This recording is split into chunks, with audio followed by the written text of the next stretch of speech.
welcome to another episode of the Ground Control Podcast. I am Patrick Rife, and I am thrilled to have you here today. Very, very excited about today's episode because I am finally going to spill the beans on a product, on an application, on my first solo application I've been building myself here for a while, testing it out, getting people's feedback, and it's time to roll into beta phase. So at any rate, glad you're here. Buckle up. This is going to be a great one. But without further ado, this is the Ground Control Podcast. All right. So first and foremost, I just want to get choppy with it here, right? Okay. So I have this new product and it's called Ideoloop, spelled Ideoloop. If you go to Ideoloop.ai, you will find the landing page to get you on the waiting list to be able to check this tool out. But the seeds for the Idealoop tool, they actually stretch back a few years now. I have been thinking for a long time about how valuable kind of short form video is, but also I think a lot about how I personally believe that every founder out there, every person has an interesting thing to say, has an interesting story to tell. And oftentimes we just struggle because we think about, oh, I need to write and I need to figure out how to like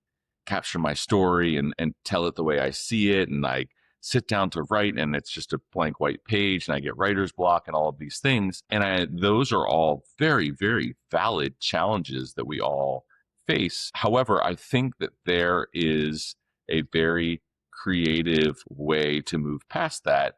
And that is, and I think that anyone watching this will be familiar with this experience, but when you're asked about something that you're excited about or that you're interested in, it's actually quite easy to just talk about it, right? To just disrotate about your zone of expertise. And I think that what is very much true for founders and, for leadership, for CEOs, for people in that executive space, for anyone who's building a thing or is an expert at a thing, you know it like the back of your hand. You may not be able to sit down and say, okay, how should I start this? How should I start writing about it? How should I start talking about it? But that doesn't mean you don't know it. It just means that you're having a block about how to appropriately capture all of that knowledge that you have and transcribe it onto the written page, right? So Idealoop is very much the final gestation of really thinking about that specific problem. A few years ago, I was when kind of short form video content first burst onto the scene at LinkedIn, I was playing around with a product where I was having regular calls with founders and with CEOs, and I was taking them through the paces of a conversation, really. But I was recording it all. And then afterwards, I was able to take away those recordings and I was chopping it up and giving them some kind of short form video content that they would be able to effectively use in their marketing, like in their social media, in their kind of whole ground game. Also, it was in a wonderful way for me to have jump off content for ghostwriting newsletters and things along those lines for them. So at any rate, it's been this seed of an idea that I have pushed and I've pulled and I've slowly but surely matured it all the way forward to what is now Idealoop. And what Idealoop is it's a content creation partner. And what it does is, it's a little bit of an AI writing buddy. But when you first sign up, it takes you through a series of 7 introductory questions to get a feel for who you are and what you're about. And then beyond that, it starts to create a profile of you and your interests and your strong suits and the things that you come back to and you talk about. And every time you're doing an interview with it, it is filling in the gaps there, right? It's filling in to get a better concrete idea of who you are and how to represent you. And then in the short term, what it's doing is it's taking every single interview. When you finish that interview and you hit stop, Idealoop goes to work and it generates a LinkedIn post. It generates a Twitter, an X thread or a Reels thread, or not a Reels thread, excuse me. It generates a thread for the Instagrammers out there of the world, but it creates content for you, right? It creates the beginning of a blog post for you to be able to write about. And then it takes all of those pieces that it's created and it calls into Nano Banana and it creates a cool graphic that can go along with those posts, right?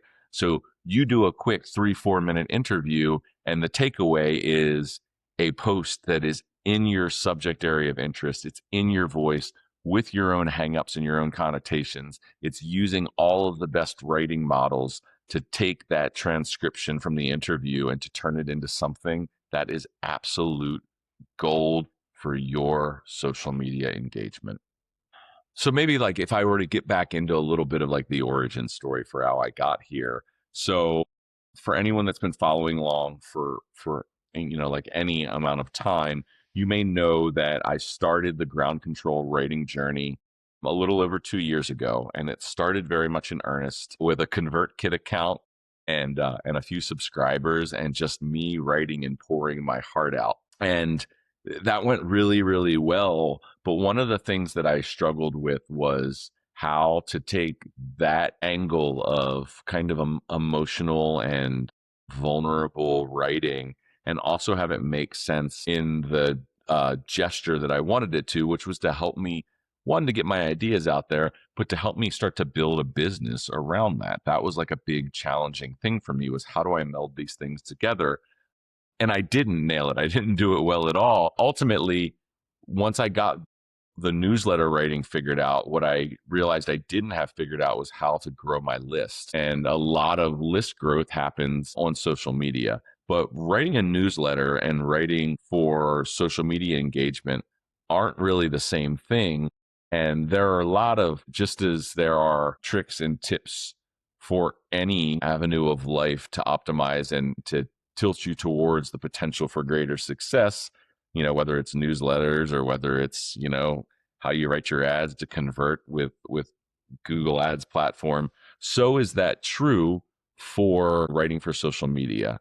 And what started to happen was, as I got locked in more and more with writing for social media, I was phasing out the bits of my writing that were uniquely me, right? So I just wasn't, it just, the writing wasn't packing the same punch.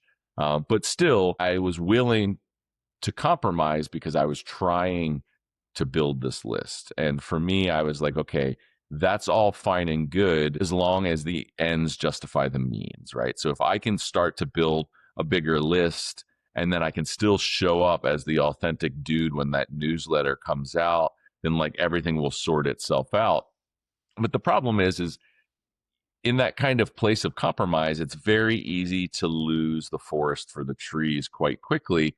And after doing it for a long time, I kind of came up for air and I realized that while the engagement metrics that I was changing my writing and changing how I was showing up on social media to appeal to were working, I was losing myself and really that tether to the writing side of it that was the lifeline in the first place. And as I lost perspective more and more so, I became disenfranchised with what I was trying to do. I've written and talked here before about how I just disappeared for a period of time.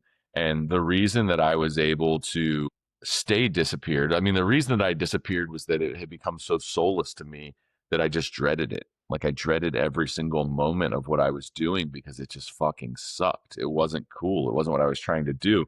The reason that I was able to stay away so long, and I say like it was hard to stay away, like my ego made it hard for me to stay away. Staying away was easy because what I was doing was bullshit, right? What I had started doing was everything. And I will say that the newsletter writing never got bad. It just got further and further apart from when I was doing it because I lost sight of what my goal was. And one of the things that I realized is that that isn't a that's not a problem that is unique to me at all. That is a problem that is very indicative of being in a place of building something unique, of building something of your own and having to find a way to talk about it that also honors who you are as a person. And my goal was very much when I went through the rebuild process for Ground Control 2.0,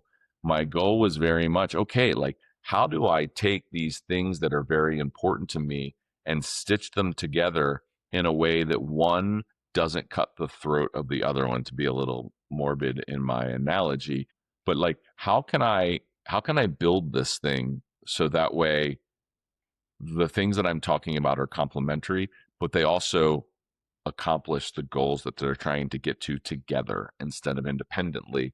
And what I arrived at was something like Idealoop. And so far, the feedback that I've gotten from other people is that it's helping them do this very much so. It's really helping them to not sit and overthink what they're writing, to not have that overthought writing end up being stuffy and impersonal and just not what they're wanting to do. And as the person that's created that, it's thrilling and it's an honor for everyone that has been digging in to the Idea Loop universe and giving me feedback up until this point. I appreciate you so much. I appreciate your kind words. Again, this is the first time that I will have released anything that is a technical product that I built completely myself. So, like the imposter syndrome is flaring big and loud over and over again, and I just need to quiet that because there will be technical problems. Like I'm counting on all of you to let me know what those are, and I'm sure that you will.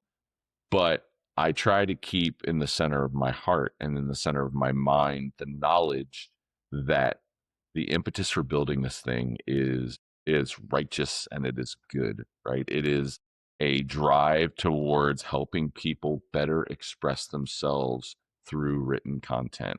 And I don't give a fuck if that content is written because you talked about it, right? Like I have for years hit the microphone button on Word documents and just talked out loud to get my ideas out there. That is not any less valuable than sitting there with a pen or sitting in front of a keyboard. What's important is that you're finding a way to pull out the ideas in your mind, to package them up, and to do something wonderful with them. And that is extremely admirable, no matter how you get about doing it. So at some point, like I realized that the constant drive to do more isn't a bad thing at all, but it's whether you choose to do it harder or you do it smarter, right? And this shouldn't be like an interesting statement at all. This is like such table stakes of business, right? Like work smarter, not harder, work smarter, not harder, work smarter, not harder. Like we get that, but you can say that all day long, and putting it in practice are two completely different things. But what I started to realize again, and I'm going to give it up to the Office of Planning and Development, when it came time to rebuild what it was that I wanted for Ground Control 2.0, I very much took into account, okay, what is a system that I can use, that I can rely on to create content that accomplishes something. One, I didn't want to be all over the place, right? I didn't want to be scattershot and talking about this here and that there and this here and that there and not have any continuity between it. So I knew that I wanted to move subject by subject, like a week at a time, so I could talk about things. I knew that I wanted to be able to write my newsletter and have it still be extremely personal, but I also wanted to make sure that it was well rooted with the topic of the week. I wanted to be able to write about technical stuff during the week that would also not be completely stranded and separated from the emotional side of what the newsletter was. So I really just started to think, okay, how will I do this? How can I manage it and not have it consume my entire life? Because again, writing for social media every single day is a lot of work and it can be overwhelming. And if you're a person that is waking up that day and having to say, what am I going to write? I have to post something. Like I have to post something in 20 minutes. Like, how am I going to do that? Like, that's a problem. And what I realized, everybody in the guru space is going to tell you that you should be writing months and weeks in advance and doing all those things. But if you're not cranking out kind of generic repeatable content, that gets much harder. And for me, I wasn't trying to crank out repeatable anything at all. Or maybe I wasn't averse to it being repeatable, but I didn't find any place where I could be comfortable with it being generic, which meant that like it kind of needed to happen in real time. I had gone through a period of scheduling things weeks out in advance. And by the time those things would come to publish, I would be like that doesn't feel like me at all, and I would be sheepish about it, right? And I would be like, this is not what this thing is supposed to be about, right? I'm supposed to be trying to present a fully formed version of where my ideas are right this moment, and I'm okay with knowing that they're going to change and they're going to flex, but that doesn't change the fact that like right now I should be able to stand on business, right? Like I should really know about that. So I say all that to say that when it came time to figure out how I could do this, I really sat and thought and worked through what will be my publishing cadence. And the way that it started, you know, like I guess 9 weeks ago now, was that I would post a Monday morning builder log where I would talk about like the thing that I'm building, right? And then the Wednesday post would be really about how that skill that I learned is coming to fruition inside of my business. And then Friday would be the podcast episode, and then Saturday would be the newsletter, right? And that's how I started out with the system. And I would make sure that I was capturing content that would fill all of those buckets, you know, like a few days before the week would begin. As it's evolved, a few things have changed. One, with having set that 4 day a week cadence, I quickly realized that I had some other things that I wanted to say in there, and that I could actually move back towards publishing every day if I wanted to, when the content is there to be able to do it. And that I was getting these byproducts of the podcast where all of a sudden I had some really great short form video that I wanted to plug in, right? So then all of a sudden I was like, oh, well, maybe I should do that stuff on Tuesday and Thursday. And then I started to get a perspective on how I wanted to repower Baltimore creators. And I was starting to launch, you know, like these applications like Idealoop, and they would need to be talked about as well. So by starting with a framework, and then once I got that framework locked down, starting to layer things on top, the system really came in and it supported me. And it's fun because all of these things that I'm practicing in my own publishing and in my own media platform of ground control, I'm also imbuing a lot of those practices inside of Idealoop. So while right now the table stakes are there's a handful of, we call them lenses, and the lens is like the interview cadence inside of the Idealoop. There are a handful of those that you can do. There's also a custom prompt field that's going to be coming in as a new feature before too long. And then also the ability to start developing very unique lenses that will only be available for a day or 2 days, that for subscribers, they'll get that invitation in their inbox that morning that'll say there's a new loop available, there's a new lens available, come tell us what you think. And again, that's just the tip of the iceberg. Some of the features and the ways that we're going to connect people together is going to be really fucking awesome, but that's down the line. First thing first is let's fill up this next group of beta users and see who's interested in checking this thing out. So I really hope that one of the things that we're going to see happening here is, first and foremost, I am excited to see how people make use of Idealoop. I know for sure that it will be a groundbreaking tool for many, but I have a feeling that there's going to be a broader set of applications than I've even imagined for it. And we'll need to do some wiggling, probably massaging the code here and again to figure out who's using it for what and how we can make it better for them.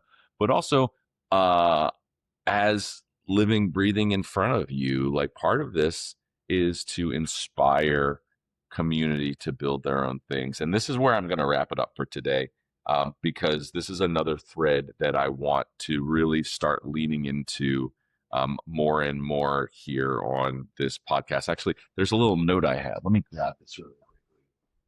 Where is it? I ordered some jams from a local business here in Baltimore, and from Tortuga. If you're looking for some wonderful home goods or gifts, I would highly recommend you check out Tortuga, their online shop. They're not a brick and mortar any longer. And I got a nice note from Julie, the proprietor, on the back of little card that she has made here. But on the front side of the card, there's a quote. And I think that this quote is really wonderful. It says, "Never doubt that a small group of thoughtful, committed citizens can change the world. Indeed, it's the only thing that ever has." Okay, so I'm reading this from a place of inspiration, terror, fear, hope, and all of those things. We need to support one another now more than ever, tomorrow more than today. Community is the single greatest thing that humans have to offer one another, themselves, the people that they love. And my hope in the ground control message, my hope in building Ideoloop, my hope in showing people that you can go from being a non-technical person to a technical person, that you can be a follower to a leader, that you can be a leader to a follower, right? The bucket brigade is a tremendous analogy. Who can you pass the next bucket to accomplish something that's greater than yourself? I'm telling you this very directly because it's very important to me. Take care of one another, take care of yourself, continue to lift up the people around you, and breathe life into opportunity. I can't wait to hear your feedback.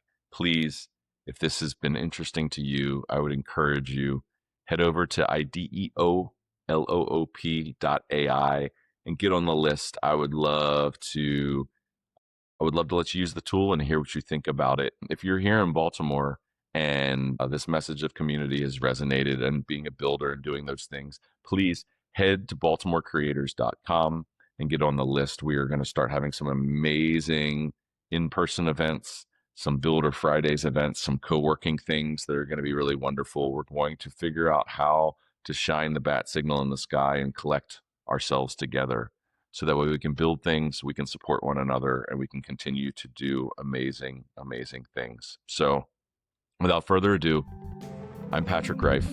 This is the Ground Control Podcast. And until next week, peace.